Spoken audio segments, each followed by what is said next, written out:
छत्रपती संभाजीनगरमध्ये घडलेली घटना आपण सर्वांनी सोशल मीडियावरती पाहिली असेल।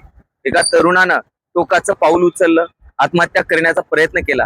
वडिलांनी त्याला वाचवण्याचा प्रयत्न केला, परंतु दुर्दैवानं वडील आणि मुलगा दोन्ही सुद्धा दरीतनं खाली पडले आणि त्यातच त्यांचा मृत्यू झाला। ही सगळी गोष्ट पाहून, हा सगळा प्रसंग पाहून आईला सुद्धा खूप वाईट वाटलं आणि त्या आईने सुद्धा त्या दरीतनं उडी मारली। क्षणार्धात एक कुटुंब उद्ध्वस्त झालं।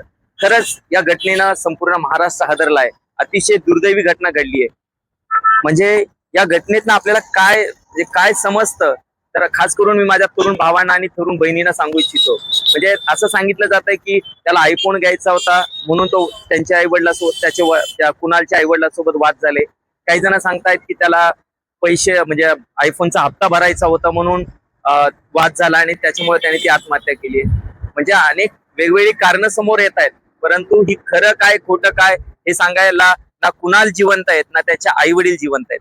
परंतु खास करून हा व्हिडिओ बनवण्यामागचं कारण हे माझ्या सर्व तरुण भावांना आणि तरुण बहिणींना सांगायचंय की आपल्या आई वडिलांच्या परिस्थितीचा विचार करा। तुमच्या आई वडिलांना त्यांच्याकडे काहीच नसताना तुम्हाला सगळं काही देण्याचा ते प्रयत्न करतायत। मग अशी तर गोष्ट नाही ना की प्रत्येक गोष्ट प्रत्येक सुविधा ते तुम्हाला देऊ शकतील। आपल्या मित्राकडे किंवा मैत्रिणीकडे आयफोन आहे, चांगला मोबाईल आहे म्हणून तोही आपल्याकडे असलाच पाहिजे, हा अट्टास मात्र या ठिकाणी चुकीचा आहे। म्हणजे आपल्या मित्रमैत्रिणीकडे ऍपल आहे किंवा एक ब्रँडेड कंपनीचा फोन आहे याचा अर्थ आपल्याकडे असावा असं नाहीये। आपल्या परिस्थितीचा विचार करा। म्हणजे आपले आई वडील आपल्यासाठी किती खस्ता खातायत हाही विचार करणं गरजेचं आहे ना। आणि जर तुम्हाला वाटत असेल की आई वडिलांनी एखादी सुविधा आपल्याला दिली नाही किंवा गाडी मागितली गाडी दिली नाही, मोबाईल मागितला मोबाईल दिला नाही, तर अशा वेळेस हे रस्त्यावरती या लोकांकडे थोडंसं पाहत जा। ही लोक शेकडो किलोमीटरवरनं हजारो किलोमीटरवरनं दूर येतात, पोट भरतात आणि आपलं जीवन जगतात। त्यांच्यापेक्षा तर आपलं जीवन लय चांगलं आहे ना।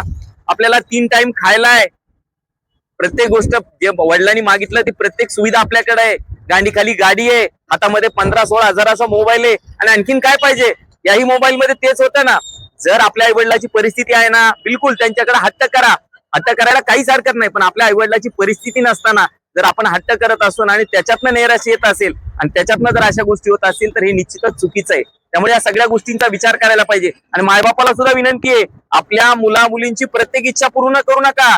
त्यांनी 10 गोष्टी सांगितल्या ना, त्यातली एखादी गोष्ट करा पूर्ण आणि लगेच मागितलं आणि दिलं असं कधीच करू नका। त्यांना एक गोष्ट मागण्यासाठी त्यांना एका गोष्टीसाठी त्यांना 4दा 5दा मागू द्या, त्यानंतर ती वस्तू द्या। पण झालंय काय माहितीये का, तुम्ही मागितलं की लगेच त्यांना देतात।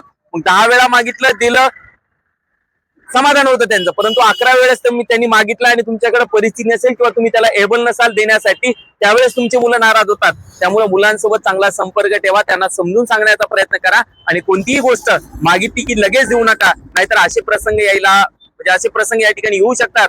आणि थोडं मुलांमुलींवरती थोडं नियंत्रण ठेवणार, त्यांना थोडं धाकात ठेवा, त्यांचा लाड थोडा कमी करा। मी म्हणत नाही लाड करू नका, खाय प्यायचा काय लाड करायचा तर करा ना, परंतु अशा या गोष्टींचा लाड आपण करू नये।